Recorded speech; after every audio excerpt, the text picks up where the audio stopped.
Welcome, everybody. We'll give folks just a minute to join the space and then we'll get started.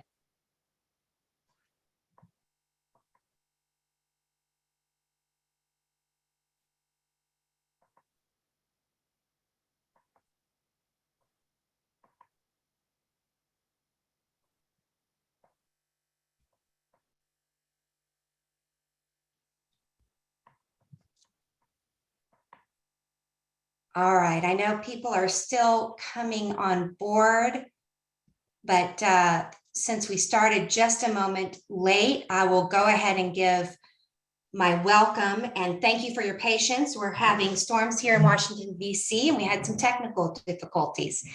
Welcome, I'm Chelsea Lake. I'm a member of the events team at Politics and Prose bookstore, and I'd like to welcome you to PNP Live. Before we get started, a few housekeeping notes. At any point during the event, you can click on the link that I'll be dropping in the chat to purchase White Space, Black Hood, Opportunity Hoarding and Segregation in the Age of Inequality. You can also ask a question by clicking on the Q&A, which can be found near the bottom of your screen. We'll try to get to everyone's questions, but I apologize in advance if we don't have time to address yours. And we'll get to those in the latter portion of the program. We are also delighted to offer closed captioning for this event via Zoom's auto captioning service. To access captions, just look for the live transcript option at the bottom of your screen. Now it is my pleasure to introduce this evening's speakers. Sheryll Cashin is an acclaimed author who writes about the U.S. struggle with racism and inequality. Her books have been nominated for the NAACP Image Award for Nonfiction, the Hurston Wright Legacy Award for Nonfiction, and an editor's choice in the New York Times Book Review. Cashin is the Carmack Waterhouse Professor of Law, Civil Rights, and Social Justice at Georgetown University, and an active member of the Poverty and Race Research Action Council. A law clerk to U.S. Supreme Court Justice Thurgood Marshall, Cashin also worked in the Clinton White House as an advisor on community development in inner city neighborhoods. She is a contributing editor for Politico Magazine and currently resides in Washington, D.C. with her husband and twin sons. Cashin will be in conversation with Paul Butler, the Albert Brick Professor in Law at Georgetown University Law Center and a legal analyst on MSNBC. Professor Butler is one of the nation's most frequently consulted scholars on issues of race and criminal justice. Professor Butler's book, Let's Get Free, A Hip-Hop Theory of Justice, received the Harry Chapin Media Award. His most recent book, Chokehold, Policing Black Men, was named one of the 50 best nonfiction books of 2017 by the Washington Post. Please join me in welcoming them both to PNP Live. You have the floor. Thank you, Chelsea, and congratulations, Sheryll. Thank you. This is your 5th book, and it's your magnus opus. Why now? Why this book? What's your big idea? So the big idea is that each time this country seemed to have been put to bed a Black subordinating institution, it created another one. From slavery to Jim Crow to mass incarceration to what I'm calling American residential caste and the iconic Black hood. What I'm arguing now is that in pre-civil rights America, we had a caste system that was based on race, skin color, race, right? And Black people were at the bottom of that caste. What we have now is a system of caste where geography is central at the intersection of race, where you live, and your socioeconomic status. And people trapped in high poverty hoods, high poverty Black hoods, are at the bottom of the social order. And I'm arguing that decisions made early in the 20th century as a response to the millions of great migrants who were trying to escape Jim Crow and reach opportunity, the primary response to Black people moving north and west was to contain them, in Black neighborhoods. And then, they cut Black neighborhoods off from investment. They redlined them. And geography, ever since then, geography has been central to the lives of Black Americans. But what people don't understand, and I'll wrap it up, is that the flip side of the Black hood is affluent white space. And an American residential caste, what do? We overinvest in affluent white space and we disinvest in Blackness. And I identify in the book 3 main processes of residential caste, and they are all anti-Black processes: boundary maintenance, opportunity hoarding, and stereotype-driven surveillance. That's the big idea. Great. So I want to talk more about all of that, but it sounds like the big picture is kind of it's geography, stupid. And if it is geography, that sounds kind of narrow to me in some ways. It sounds kind of like civics-like and nerdy. But I should say segregation then, but you say this has to do with mass incarceration, with policing, with economic and wealth inequality. How does geography relate to all of that? Okay, so where you live, first of all, when we set up communities of abundance and communities of great need, those communities are in direct horizontal competition with each other for limited resources. Those are the extremes, right? So one thing I'm arguing is that geography, segregation structures politics, and it facilitates the redistribution of public resources to racially identifiable affluent white neighborhoods. That's opportunity hoarding. But it also facilitates, it makes the othering that we do of Black bodies more efficient. So, because everybody's in the same space. Well, also people tend to know where the rich neighborhoods are, and they tend to know or have conceptions of the hood, and their conceptions of Blackness are often defined by that, so and they're myths, right? They're myths about Black people, but the stereotypes about Black people get incubated in the hood, right? And so I lost my train of thought, but so what I'm saying is neighborhood analysis helps explain powerfully how and why racial inequality persists and gets reified through the generations, right? I'm saying that we need a lens. You have to understand this, the impact of geography. Maybe that's too hoity, maybe that's too wonky a word, right? But I think you have to understand the impact. That you can't understand why we have persistent racial inequality and a system where some people rise easily on concentrated advantage and other people are oppressed perpetually and never can seem to escape poverty without understanding the system of residential caste that I described. Yeah, and I think the book makes the case, including by some mind-blowing statistics and data. One was that 80% of cities, big cities, are more segregated today than they were in 1990. Yeah. How in the world can that be? So the two types of neighborhoods at the extremes, affluent white space, and everybody watching me right now can instantly name some affluent white space in the metro area where they live.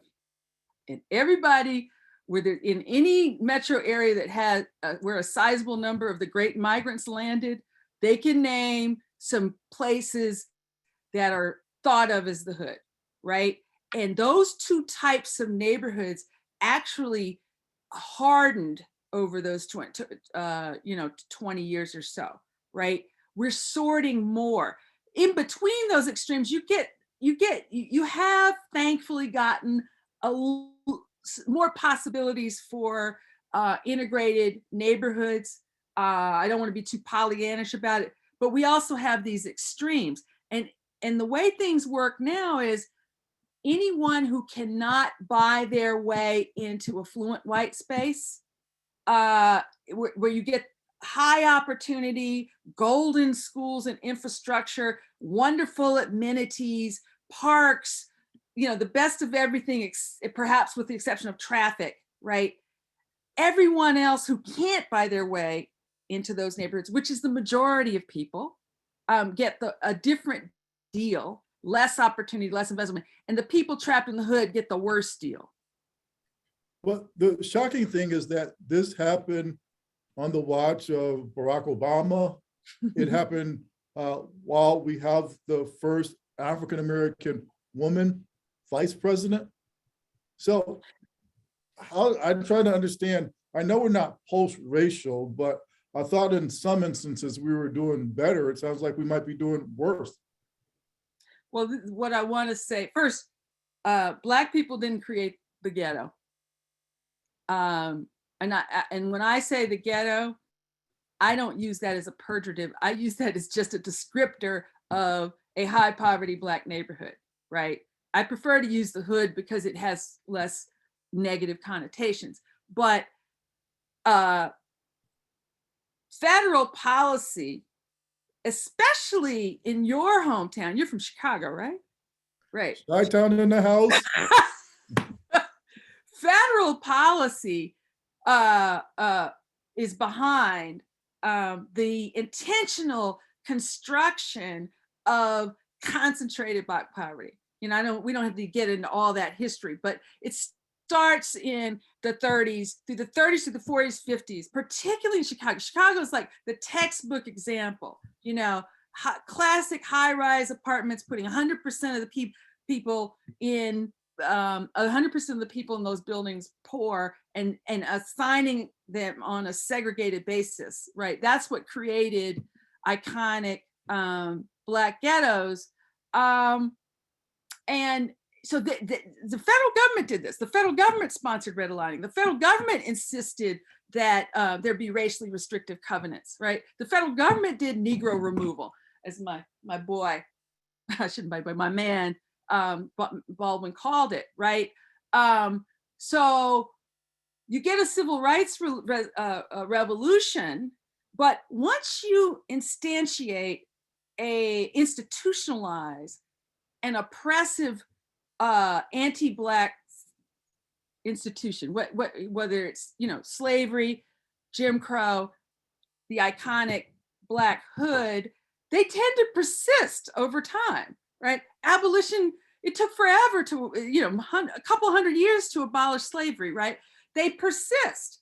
And it takes a lot of effort to disrupt it, so. Well, I mean, I grew up one way to say this is Obama and our new Black and Asian vice president inherited the structures. Every Black mayor in the 70s inherited these structures, right? And so I will say this, that it's very hard for a sitting president, including, particularly a Black president, I think, to push against these structures in which there's a whole politics around them that, that justifies the status quo, and mythologies that justify the status quo.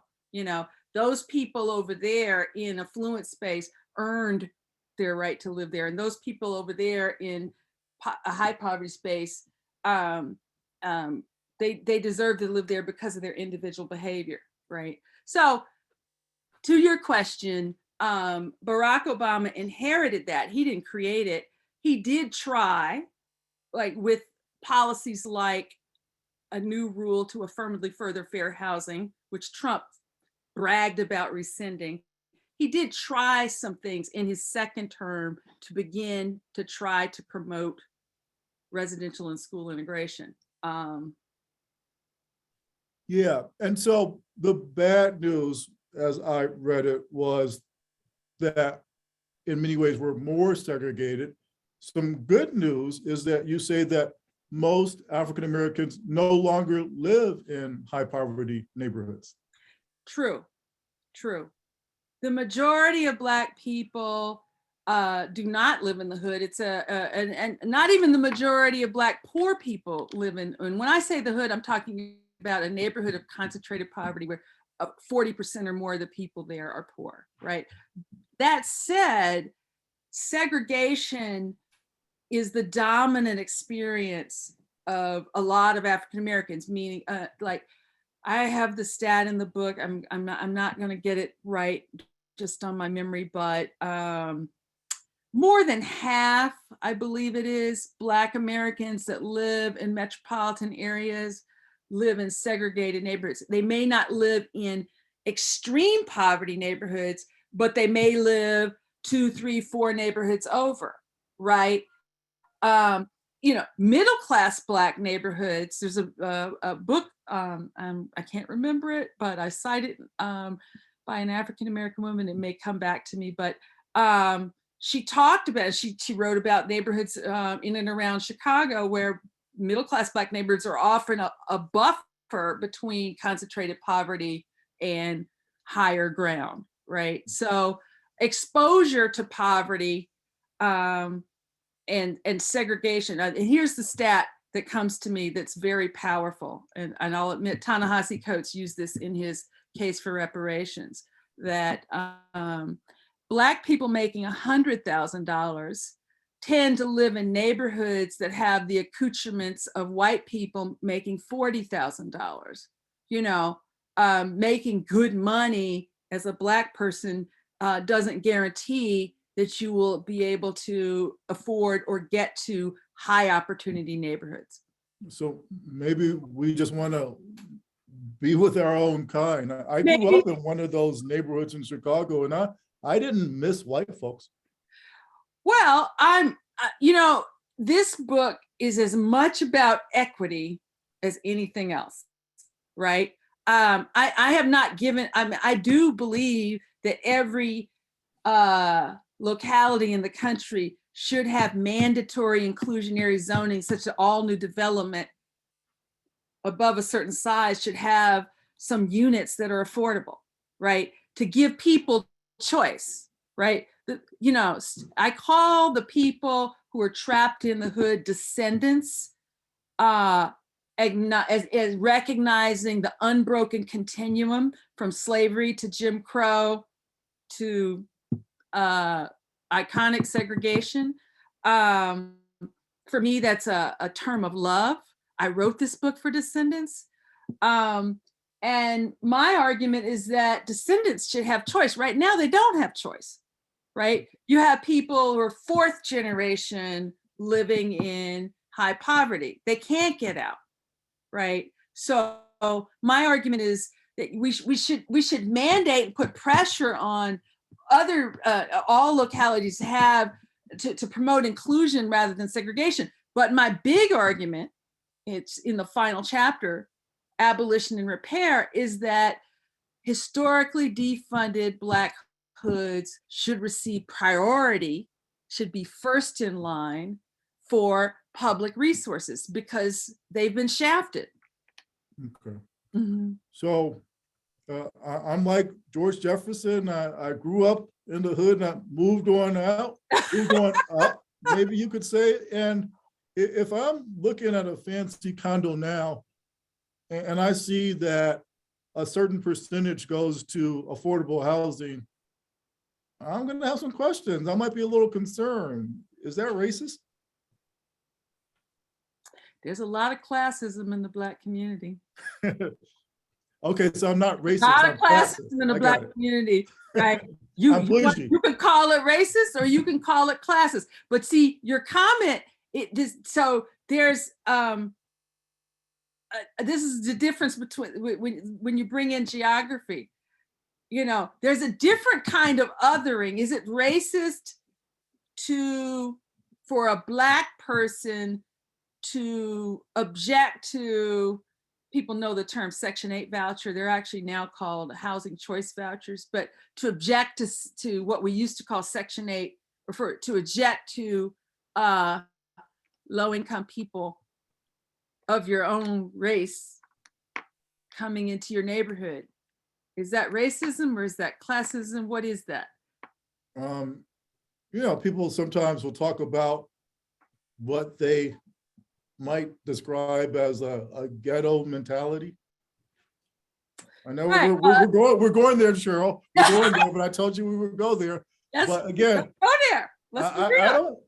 I got some concerns about the ghetto mentality. I'm not saying it's a race thing. I'm saying you have. I don't want to be a racialized stereotype. Well, I don't want.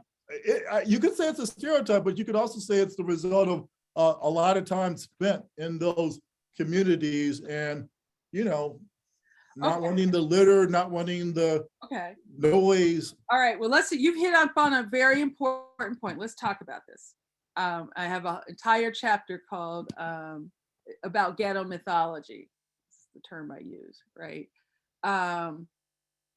We've had like 5 decades, and the main people participating in what I call ghetto mythology have been presidents and presidential aspirants, you know, from George Wallace and Richard Nixon's law and ordering during the uprisings of the 60s forward, right? To super predator, to thug, right? As I said, negative ideas about Blackness get incubated in the hood, but what people do not realize is I would define it's the most of the people who live even in concentrated poverty are good people just trying to make it, right? So it's a stereotype when you associate all descendants, everybody who lives in the hood, anybody who has a housing voucher, it's a stereotype to say, oh, those people are going to be ghetto, right? When in fact the conceptions of ghetto come from decades, frankly, a century now of disinvestment, right? I write about walking from the law school where you and I teach north to the neighborhood now called Noma, right? North of Massachusetts Avenue, right? It's a reason it's called Noma, but it used to be very Black. It's gentrifying fast, but there's one census tract right across a highway from the very gentrifying areas. It's the same, I mean, it's actually the same census tract, right? But one side is 17%, I mean, something like 17,000 is the average income. And then the other side, the average income is, you know, 80, 90, 100 or more, right? It's basically the same neighborhood right across the street. You go to the Black and poor side and there's garbage and stuff. There's almost no public garbage cans. You go to the other side, almost every 20 feet, there's a garbage can, right? I mean, so okay, I'll say the perception is, oh, the people here don't pick up their trash, right? Well, what's happening is the people over on the poor Black side are not getting public services and equal, you know, investment in trash collection, right? And that's just one example.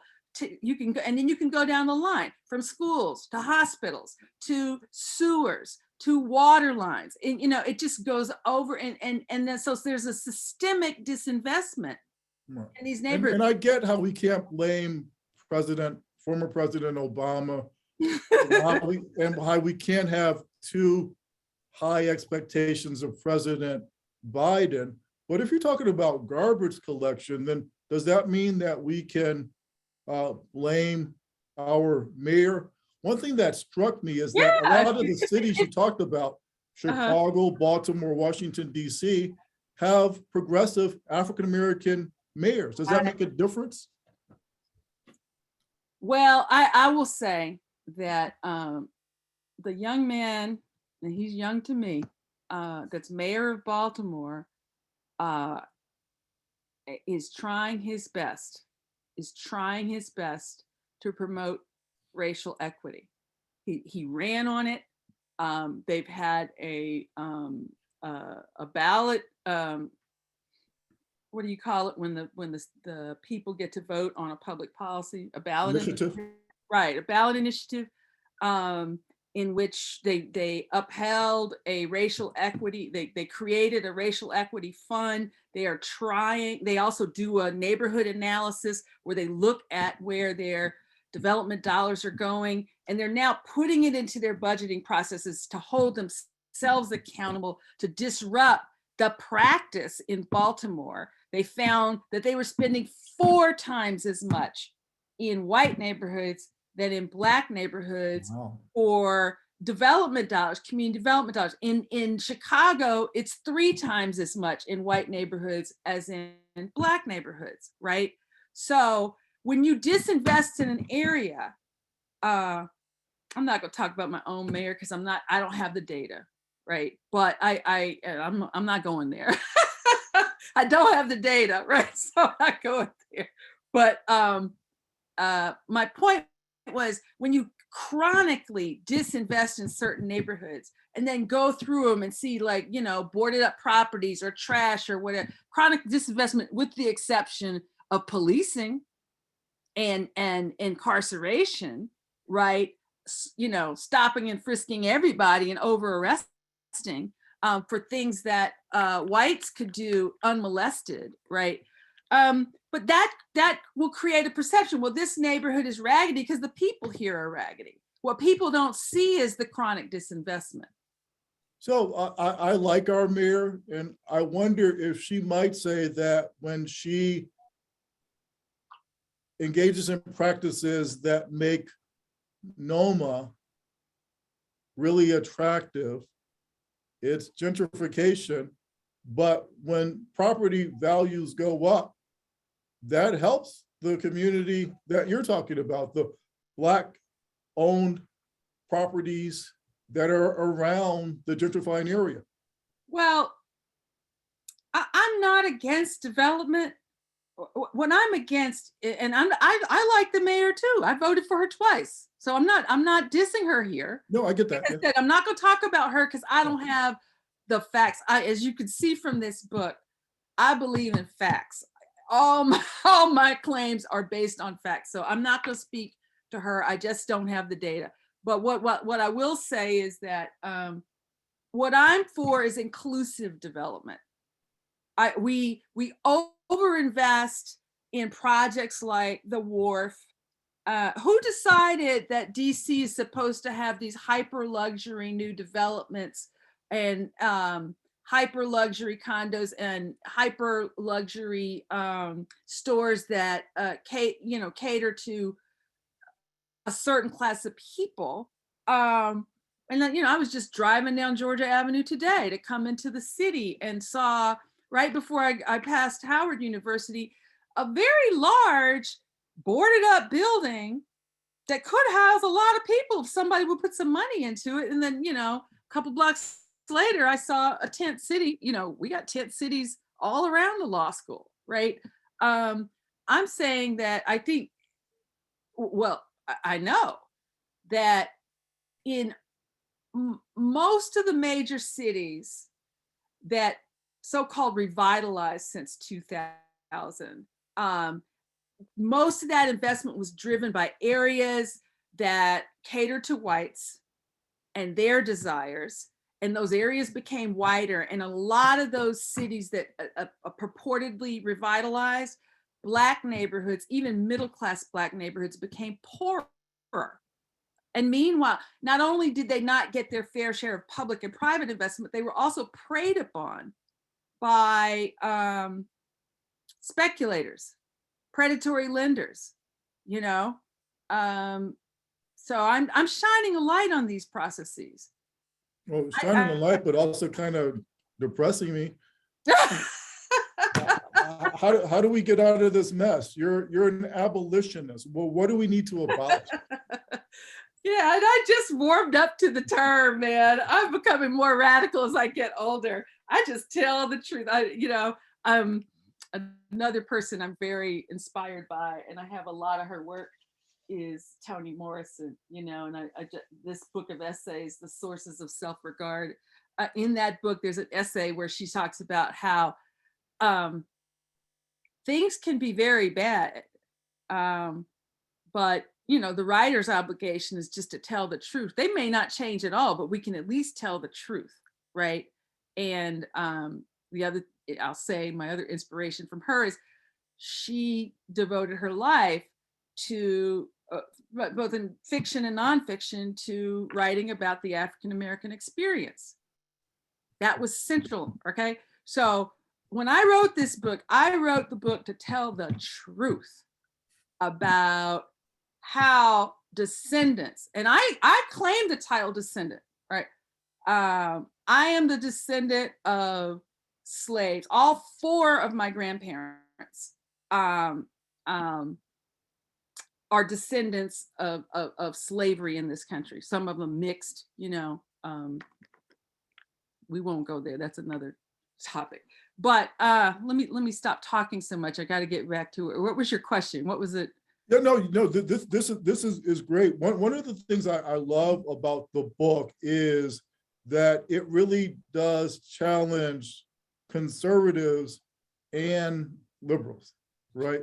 So what are some of the things that people who think they're progressive and who are actually progressive in terms of their politics, what are some of the things they need to know and do better? Okay. So thank you for this question. It's a really good one. I live in a neighborhood with overwhelmingly progressive Democrat voting people, right? A kind of neighborhood where there are a lot of Black Lives Matter signs, which make me feel better when I'm walking around. But I'll say, we have to do more than raise signs. And what I call for, this is abolitionists. That was we lost at that, right? We need to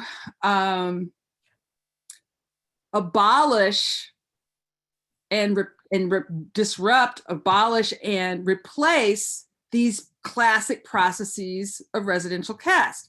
The beauty of an analysis of identifying the processes of residential caste, then the solutions become obvious. So rather than overinvesting in white affluent neighborhoods and disinvesting in Black and brown ones, flip it. We need to give those historically disinvested neighborhoods priority in public investment. There is an obligation of the government to repair what it put in place and continues to reify, right? And I'm not going to give a laundry list. We might get into this with the Q&A, but I do say that. And, we need to transform policing and surveillance from predatory to humane. That's what your work is about. But we also, and this is the beginning of abolition, the first step is to change the lens by which we see descendants from presumed thug to presumed citizen. And when you do that, it frees you up to innovate and choose policies that are, where there's evidence-based research to show that they could work, right? And I offer up the example of, I'm mentally tired because I taught today. I'm sure you could relate. The Peacemaker Fellowships in Richmond, California. The guy who came up with that had been he had no expertise in violence prevention, but he had been a developer of youth development programs, right? And he saw the young men, and they were all young men, who were most poised to pull a trigger. He saw himself in them. He saw them with love. He saw them as three-dimensional human beings who, if offered something else, would take it. So he came up with this 24/7, 18-month fellowship that basically gave the most demonized people, the thugs, some of them were engaging in thuggish behavior, the unconditional love and the same kind of supports that affluent people give their children, you know, cognitive behavioral therapy, trips out of the city, access to jobs, a life plan, whatever they needed. And gun violence fell by 55% at a fraction of the cost of policing, right? So that's an example of a transcending scenario. Yeah, but that doesn't sound like... We need a multiracial, I'll finish this and then let you ask your next one. We need a multiracial coalition that can get to 51% on a city council or any policymaking body to start choosing different policies that abolish. Okay, and we're about to go to questions, and I'm happy to see that there are a bunch of great questions in the Q&A. If others want to make interventions here, what do you think? Just go right to the Q&A and we'll get to those in just a second. Sheryll, you're my friend, and when you talk about disinvesting in white communities and elite communities, I'm kind of scared for you, girlfriend. What do you mean by disinvesting in white communities? You know what? I never said, what I'm talking about is affluent communities are getting more than their fair share. You know, what people don't realize is affluent communities are subsidized by everybody else, right? You know, the people who pay gasoline taxes that go into these big infrastructure funds, most of those dollars, I showed this in the chapter on Baltimore, they're going for to help communities, you know, affluent suburbs of Washington, D.C., you know, get the inter-county connector that's lightly used.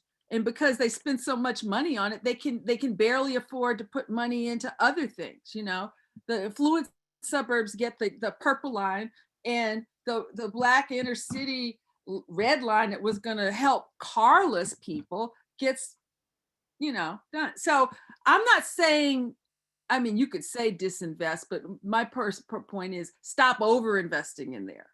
Okay. And start rebalancing and put some racial equity into how we spend money. Great. And I know Chelsea's going to help us with the questions, but a lot of them have a theme. Who's getting it right in terms of public policy now? What's the secret to success? You talked just a moment ago about the example in California. Are there other cities, communities, neighborhoods where people are actually getting it right? Well, this is why y'all got to buy the book, right? I give quite a few examples. It depends on what you're talking about. Okay, my poster child in the book for a community that has really made inroads in disrupting boundary maintenance, disrupting segregation is Louisville. Now, I know Louisville may not have the greatest representation because of the death of Breonna Taylor, but over 2 decades, they went from having a highly segregated school system and being hyper segregated in their neighborhoods to being quite inclusive, you know, more integrated than a lot of places in their schools, and their segregation patterns in neighborhoods came down. And I give a history of that and how they achieved that, right?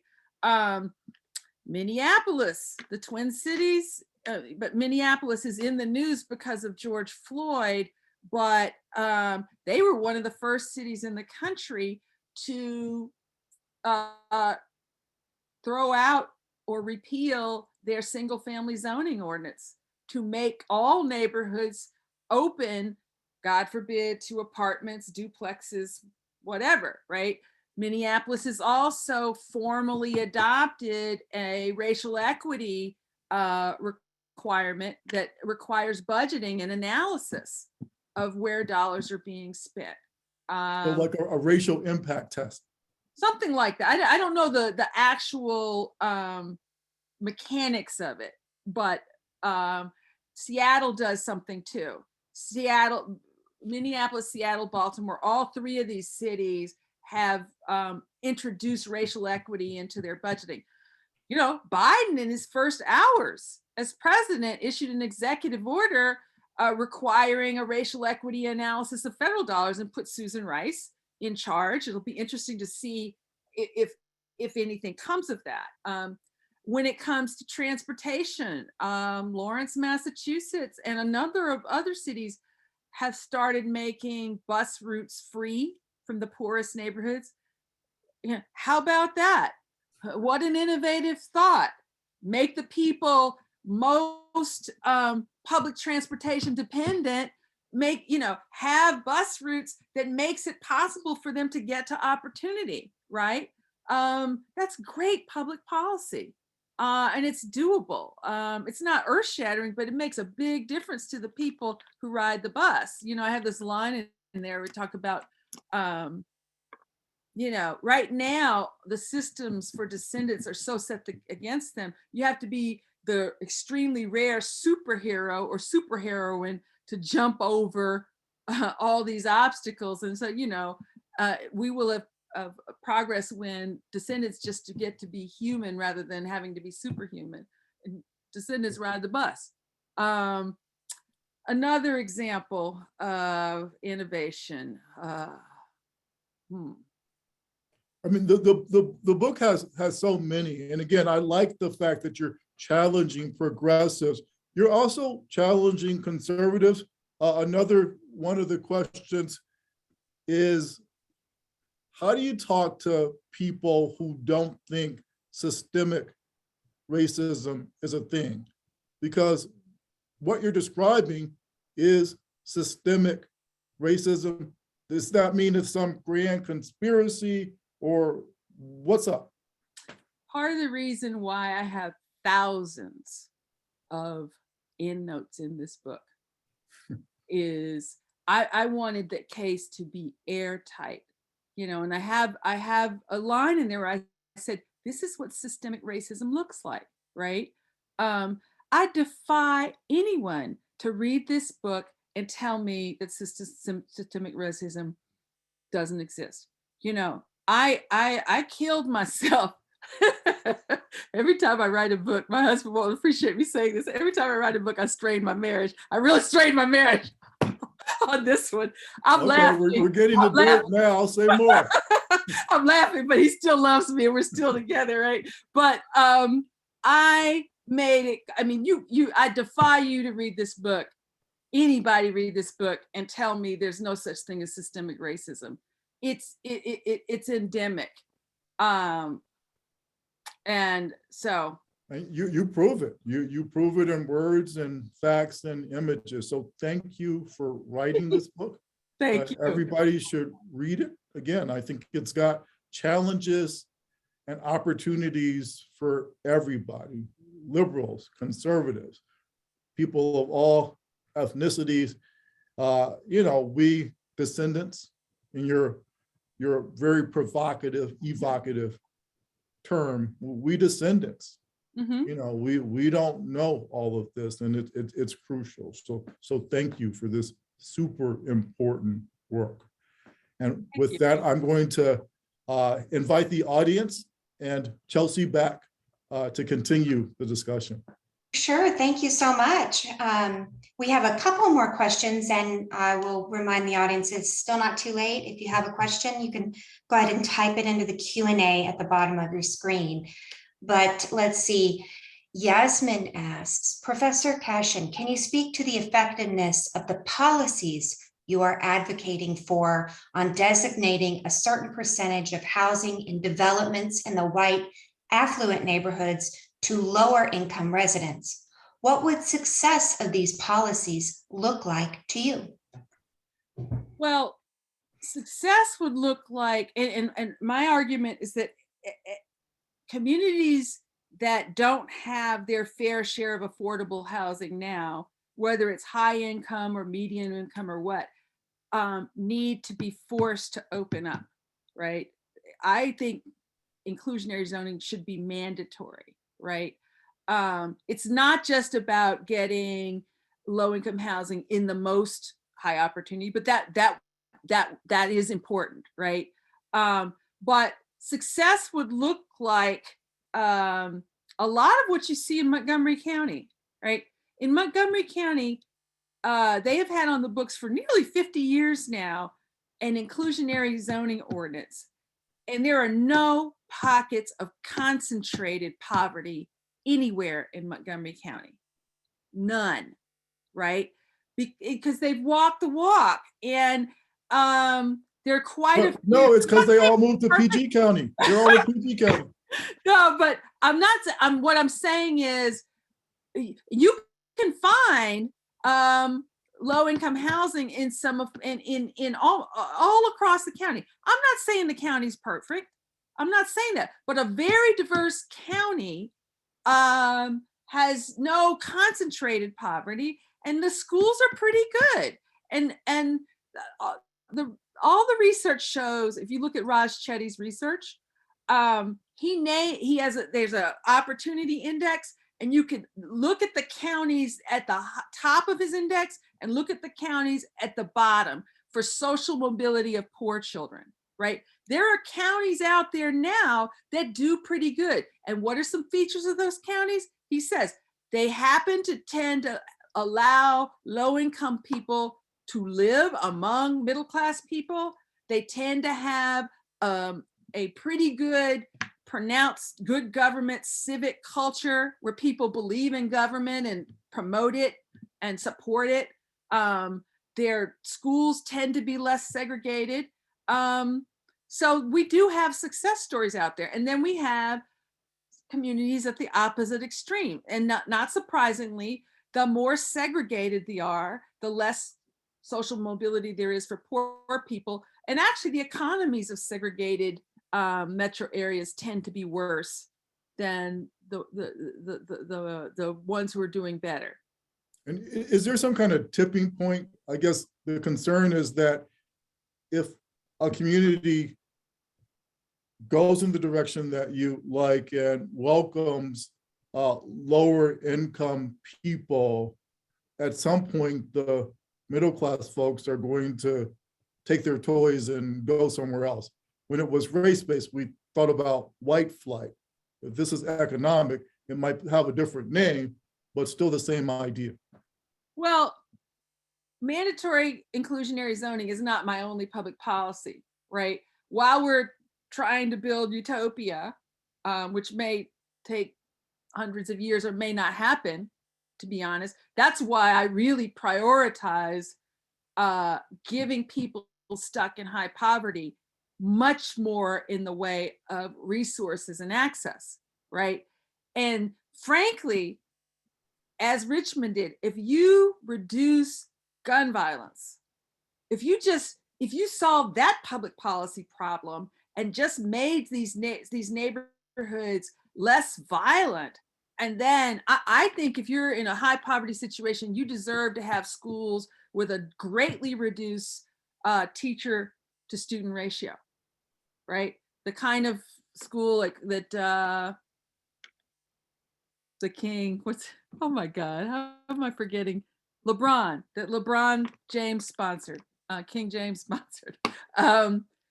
They took the lowest performing kids and built this wonderful school for them. And these kids had a 99% approval rate, right? Just because they got the I Promise School. Thank you, Lauren, my student and friend.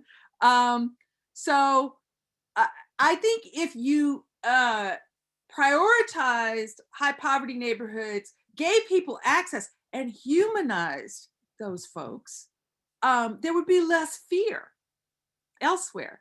You know, abolition requires a lot of things, not just inclusionary zoning. Okay, let's see, Michelle, we have a question from Michelle. She asks, what impact does geographic caste systems have on young bi-POC generations in terms of generational trauma access to generational wealth, social mobility, and mental health issues? You got cut off. Can you repeat the question? Sure.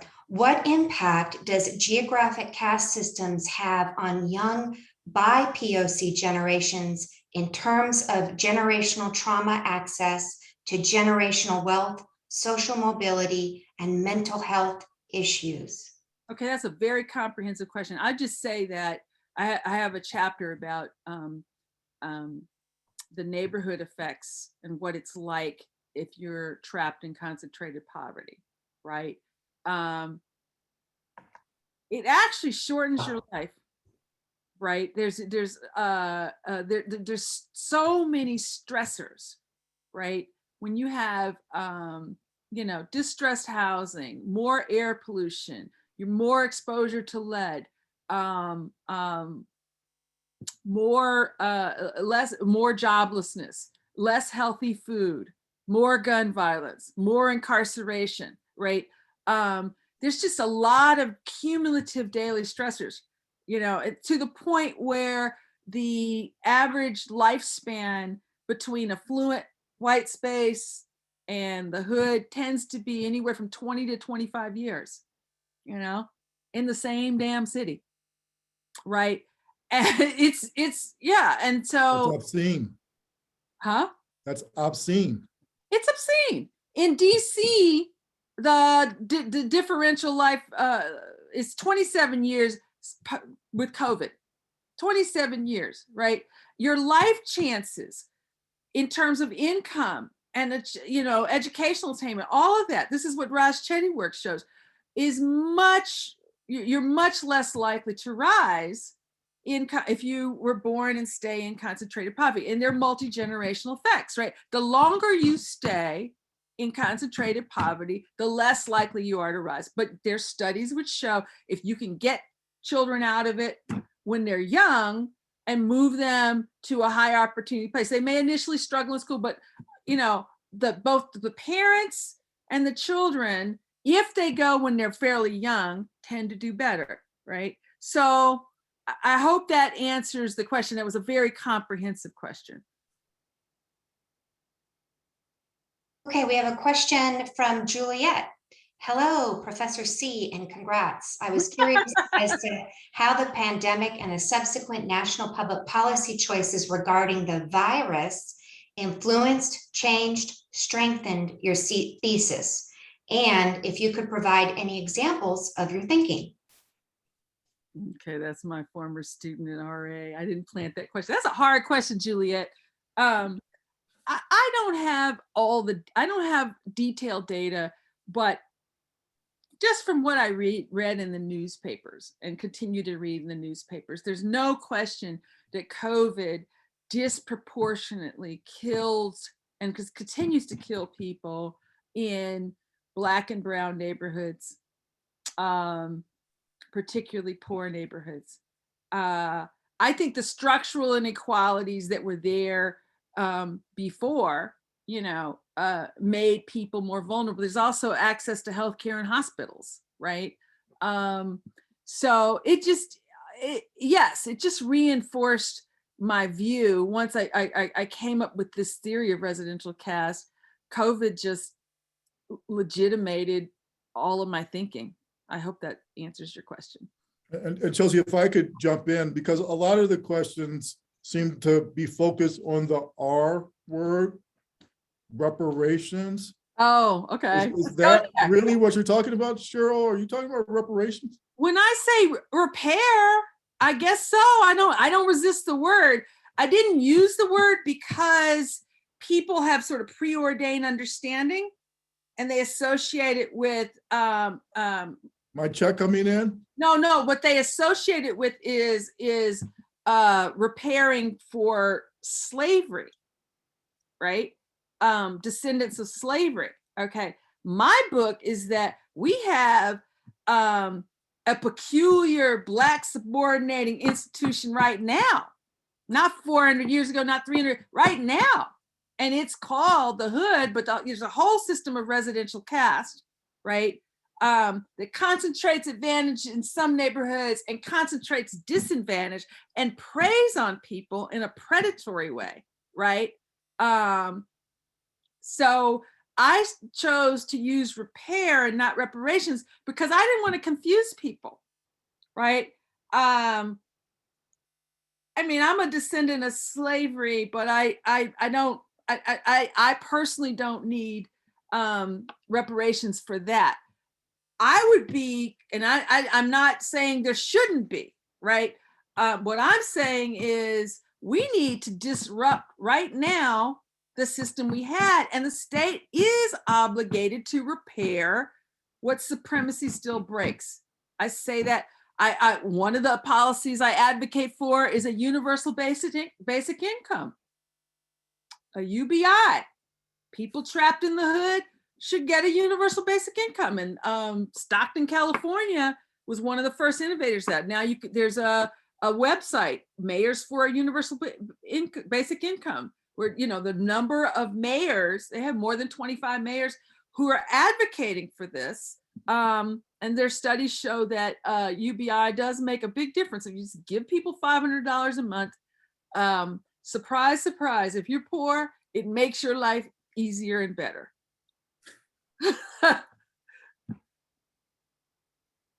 Okay, Sarah's got a question. Congratulations on your book, and thank you, Professor Butler, for this fabulous conversation. I was in Professor Cashin, I was in your property class in the early 2000s and have been one of your biggest fans ever since. My question, what are your thoughts on engaging Mayor Bowser to do the analysis that is critical to lifting up DC? Well, thank you. What was the name of the person? Sarah Goldfrank. Thank you, Sarah. I don't teach property anymore, but I really appreciate your kind words.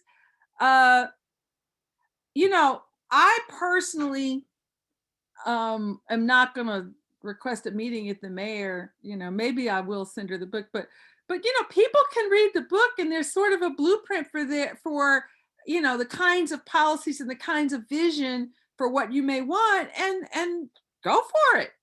You know, demand something different of her. I wrote the book to empower people first to understand what's going on. And I did the hard work.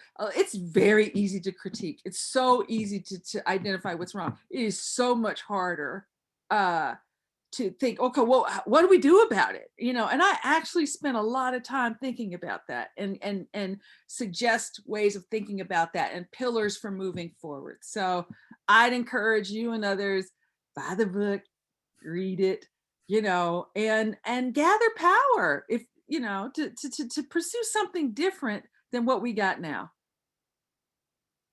And Chelsea, how can people buy the book right now?